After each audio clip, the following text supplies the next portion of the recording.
Africa దేశంలో ఒక చిన్న అమ్మాయి ఆకాశంలో ఎగిరే విమానాలు చూస్తా అనుకుందట, దేవా నా బ్రతుకులో నేను కూడా కనీసం ఒక్కసారైనా విమానం ఎక్కాలి ప్రభా అని ఆశపడిందట.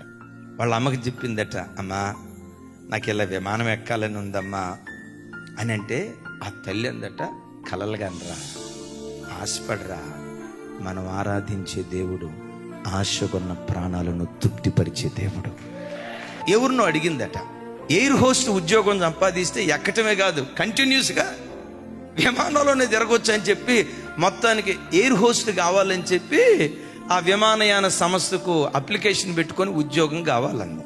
ఈ అమ్మాయిని చూసి, పొట్టిదాని అమ్మ, నీ పర్సనాలిటీ వాళ్ళకి ఎయిర్ హోస్ట్ ఉద్యోగం రాదు, ఆ ఎయిర్ హోస్ట్ ఉద్యోగం రావాలంటే మంచి హైట్ ఉండాలి, అందం ఉండాలి, నీకు రాదు అన్నారంట. సరే ఎయిర్ హోస్ట్ ఉద్యోగానికి నేను పనికి రాలేను, కనీసం పైలట్ ఉద్యోగానికి నేను పనికి వస్తానా? రైట్, పర్వాలేదు, ఉద్యోగం వచ్చేటట్టు ఉంది. ఎందుకో సడన్గా అమ్మాయికి ఒక చిన్న బిజినెస్ పెట్టాలని ఆలోచన వచ్చింది. చిన్న బిజినెస్ పెట్టింది. దేవుడు దాన్ని ఆశీర్వదించాడు. ఇంకొంచెం పెద్ద వ్యాపారం, దాన్ని దేవుడు ఆశీర్వదించాడు. చివరికి ఆ అమ్మాయి విమానయాన సంస్థనే ప్రారంభించిందట. మీ తండ్రిగా, మీ అన్నగా నా చేతులెత్తి మిమ్మల్ని దీవిస్తున్నాను. మీ హృదయంలో ఏది ఈరోజు అభిలాషిస్తారో ఈ 2025 సంవత్సరం లోపు నీ మనోభీష్టాన్ని నా దేవుడు సఫలం చేయును గాక. నువ్వెక్కడ నిలబడి సాక్ష్యం చెప్పుదువు గాక.